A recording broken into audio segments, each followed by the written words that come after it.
Ang madalas na dahilan kung bakit single ang mga lalaki ay hindi dahil wala silang itsura, pero wala silang diskarte. Tingnan mo ako, single pa rin ako ngayon, pero meron akong naisip na solusyon. Sport! Uy! Sport! Kamukha kita tol ah. Wait! Sport! Mandaming sport! Basically, hinanap ko yung mga ka-lookalikes ko para makapag-blind date sa isang supermodel. Para kahit anong mangyari, kahit na ma-eliminate ako, matalo man ako, panalo pa rin ako kasi kamukha ako yung mananalo eh. It's a win-win situation. Round 1 will be the Q&A portion. Magtatanong yung mystery model sa aming mga spark ng question para mapakita naman namin kung may diskarte kami sa pakikipag-usap. Sinong hindi matitripan ng model ay ma-out. Syempre, dapat di ako yung isa dun. Ako yung bide. Hi! Hi! Sarap ng boses ko na.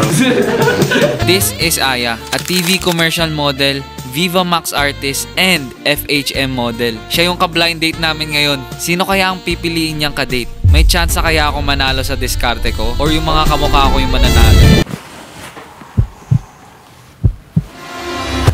Number 3, may question ako.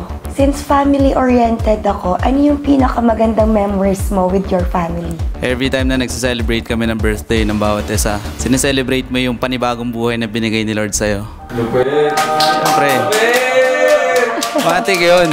Number 4. Sa panahon na to, sobrang kabadong-kabado na talaga ako kasi hindi ko talaga alam kung ano i-expect ko dito sa blind dating video na to. Hindi ko siya kilala and hindi niya ako kilala. Pero yun rin yung dahilan kung ba't ako nag-participate dito, di ba? Para manligaw. Yun din yung question ko. Best memories ko sama family ko kasi medyo hindi kami medyo maayos ng family ko. So, yung kasama ko yung nanay ko. Ikaw, gusto mo ba akong kasama? Well, ako gusto ko kasama yung nanay ko. Okay. Ang best memories ko kasama ang family ko ay yung palagi. Ikaw ba, anong best memories mo kasama family mo? Yung everyday na kasama ko sila, best memories ko na yun. Diba? Parehas tayo. Malay mo, mamaya gumawa din tayo ng memories natin. Malay mo, di natin masabi, pwede naman. Diba? Sabi mo, mama mo yung gusto mong kasama palagi. Malay mo, ako yung papa mo. Best memories ko nun pag inuupakan ako ng papa ko eh. Hindi, joke lang. Sobrang mahal niya nga, sinasapak niya ako ng walang dahilan. Hindi, joke lang. Huwag kang iiyak. Hindi naman, iiyak ako pag nawala ka. Parang kasalanan ko pa. Hayaan mo mamaya, baka magsama tayo. Pinaka-favorite ko pag sabay kami kumain ng Chicken Joy. Kumakain ka ba ng Chicken Joy? Oo naman, kakakain ko nga lang ng Chicken Joy kanina eh. Gusto mo yung Chicken Joy ko? Ito. Ito. Chicken Joy ko. Parang, Handa akong i-share sa'yo yung chicken ko. Ano ulit yung name mo? Aya. Aya. Pwede ka ba kitang ayain? Magkape. Kapeling ka sa labas. Okay na. Okay na. Gusto mo ba sa Sunday umalis tayo? Saan tayo pupunta? Kahit saan, basta kasama ka tapos ipagluluto kita. Ano yung specialties mo? Gusto mo matamis? Pwede. Sakto, sweet ako. Kamusta so far ang mga boys na? Yung iba, puro kalokohan eh. Pero hindi, okay naman sila lahat. Nung deliberation, hindi ko rin alam kung ano yung mararamdaman ko. Kasi basically, mga kamukha ko yung mga kalaban ko eh. Pero yung mga iba kasi, parang medyo joker para sa akin. Ako mas seryoso. Kaya yun, hopefully, di ba? Tingnan natin. Kailangan mong magbabay sa tatlo. Si number 7. Kasi parang walang spark eh. Walang connect yung mga sagot niya kanina. Bye-bye po. Bye! Si number 4.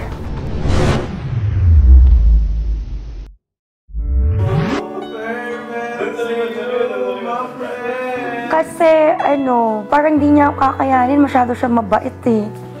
Mabait pala ako masyado. Oo. Good luck, friend. Hello. Ang bait mo masyado kasi. Okay lang. Ayun, sana mahanap mo dito yung Hinahanap the one ko. for you. Yan, thank you. Thank sana, you. Mahanap mo. Thank you sa pag-entertain. Number 5. Kasi weak yung connection namin. Weak, ako nga yung papa mo. Bye. Bye-bye. Bye. Oh my God. Natanggal ako, guys. Okay, ako, yung totoong Spart, kilala niyo na ako. Andito na ako sa layer ko and hindi ako makapaniwala na natanggal na ako. Feel ko kasi katulad nga nung sinabi ni Miss Aya, masyado siguro ako mabait. And I'm just too good for a guy, for a girl, a supermodel or a girl. Hello, Jay Constantino. Isa sa mga kamukha ni Spark. Siguro yung reason kaya ako mainly natanggal is hindi gusto ni Aya and the family niya yung Chicken Joy. Pero masarap pa rin yung Chicken Joy. Hello, ako si Jolo from Valenzuela City, isa sa mga kalukalike ni Spark. Natanggal siguro ako agad sa sinabi ko na baka ako yung papa niya. Ako yung papa mo? Kamukha naman si Spark, diba? Round 2 mas intimate na dahil naka-blindfold na mahihipon ni Miss Aya yung mga kamukha ko from head to toe para mapakiramdaman niya kung sino yung potential na type niya. Okay guys, nandito na tayo sa ating second stage, which is ang touch. Kapan na ba? Nagtatawanan sila. Ang mangyari dito sa round 2, ang touch, ang babae lang yung pwedeng humawak. Kaya katulad yan, hindi nila alam kung ano nangyayari, no? Sinukat ko yung height niya. Ano kaya iniisip niya pa? Ayan. Mayayain pa naman siya, sabi niya. Eto pre, kamukha niya pre si Audrey. Si Audrey yung nagra-rap, Yung babae. nagto 2 rhymes, 2 rhymes. Oo, kinakapa lagi. Siguro gusto niya matangos sila, pre. Siguro gusto niya matangos sila. Bango pa. Ang bango ba daw? ang pagkapa ni Miss Aya, no? Ito gayang-gaya niya talaga yung sa jacket ko. Ayun, no, yung sinusuot kong jacket. Red. Hindi siya makapag-react eh. Bawal guys. Kala ko ano ito nahawakan ko dito. Kala ko yun na, hindi pa pala. Talagang hinahawakan niya talaga, no? Hinahawakan niya talaga. Ba't bang liliit nyo? Kinikilig. Nakikilitin niya, gago. Yung pwesto niya, guys, parang Iron Man nalilipad. Oo, parang Iron Man. Iron Man, lilipad na.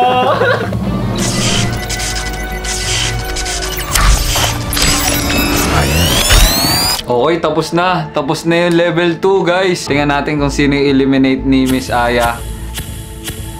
Madam, Yes, ano yun? sino ang unang malilikuha? Yung una... Hi! Sorry! Bye-bye. Aya. Yung sinabi kong baby boy, Is it a strain of... Naiyak ko bigla. bakit? Bakit? Thank you. Okay guys, hintayin na natin dito yung mga na-eliminate, yung mga kalokalike ko, para makilala nyo rin sila. Kamusta pre? Okay lang. Okay ka lang? Kamusta eliminated? Okay lang din naman. Okay lang. Ako si Icon Smith Benitez, La Union. Smart ng La Union. Smart ng La Union. Ito po yung right face ko. Oh, pakita mo. Ito yung right face ko. Left face. Tapos yung front. Anong pakiramdam mo nung Naninigas ako kanina. Yung... Anong naninigas? Kumba kasi mga babae yung mahawak sa akin. Tumbang na-freeze ako. Oh. So nag-freeze ka talaga? Oo. Freeze? Halos kinakagat ko na nga yung ngipin ko, nakaganyan eh. Ako nga pala si Joe Maray Laurente, part ng Quezon City. Ano yung pinakamalapit na itsura mo sa itsura ko? Sa tingin mo? Para sa akin, yung Yung side view. parang mga ganyan. Alright, ngayon na dalawa na lang ang natitirang kamukha ko, kailangan na natin malaman kung sino ang mapipili ni Miss Aya. Final round, face to face na malalaman ni Miss Aya kung totoo ba talaga yung sinasabi ng mga kamukha ko gamit itong lie detector test na to. Dito nakasalalay ang tiwala ni Miss Aya sa natitirang dalawa. Yung gagamit Ayun na. Parang takot na takot siya talaga.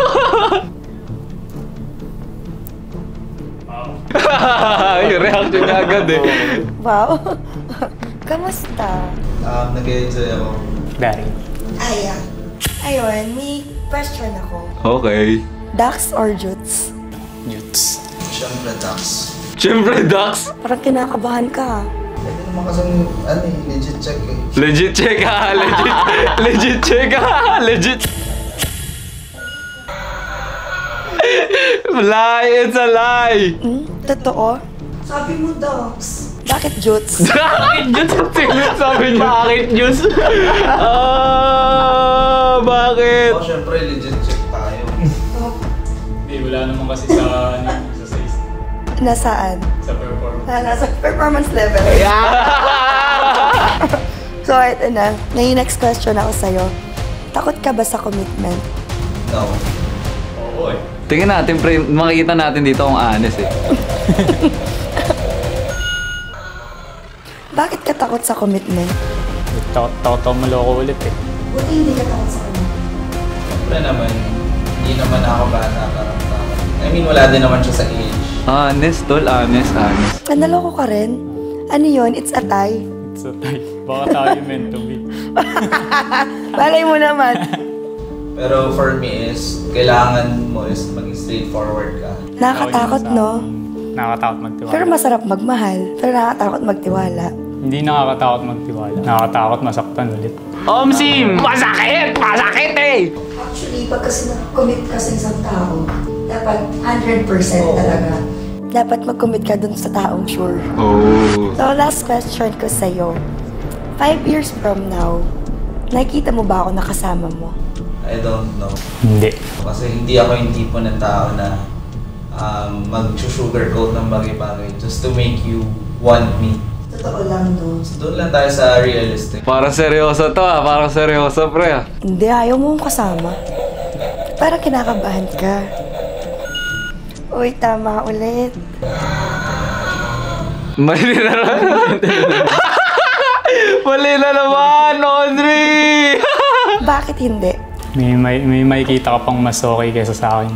So, Ricardo, nakikita mo kay 5 years na kasama mo. Malay mo naman. Yossi. You never Hindi know. mo naman sinabi na kasama in one day, kaibigan, di ba? Hindi naman sa atin.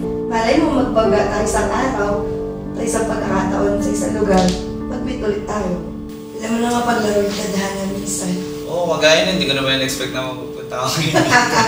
Dapat, hindi ganun. Laging mayroong mas lalamang sa'yo. Mas lalamang sa akin. Sa akin. Sa'yo. Siyempre, kung sino yung taong binigay, yun dapat. Okay ka sa kanya. Hindi yung hahanapin mo yung lalamang sa kanya. Lahat ng tao may lalamang talaga, bawat isa. Kaya nga, di ba, sabi ko sa'yo, wag mong hanapin sa iba. Palakpakan natin yung final two, guys. Si Jam sagot bad boy. Si Kaluka like number 1 naman. Sagot good boy talaga. Oo, magkaiba. Yung isa bad boy, isa good boy. Kaya magandang... Tama lang yung binigay na last. Tama lang. two. Solid kayong dalawang magkamuka. May mili na si Misaya, no? Hello guys, I'm back. Hello, nice to meet you again. Guys, first time lang namin talaga magkikita ni Miss Aya. Gusto ko lang malaman kung ano ba yung nararamdaman mo ngayon. Medyo excited, syempre. Doon sa mananalo. Tapos, ayun, sa kanila din. Ako na yung host nyo ngayon, Tol. Kanina kasama nyo ako. Kanina kasama ka, Okay. ha? Ready na ba kayo, Tol? Gusto ko lang i-remind ulit para sa inyong tatlo na nandito sa show na to na kung sino yung mananalo, magkakaroon sila ng libreng vacation na ako na yung magbabayad. Simulan na natin to. Gusto ko malaman, Miss Aya, kung sino ba sa tingin mo yung para sa yung pasok sa standards mo. Bigyan natin ng konting drum rolls, guys. Okay?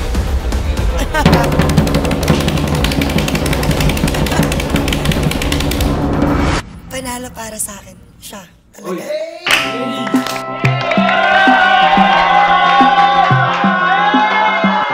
Oo na, natalo na ako.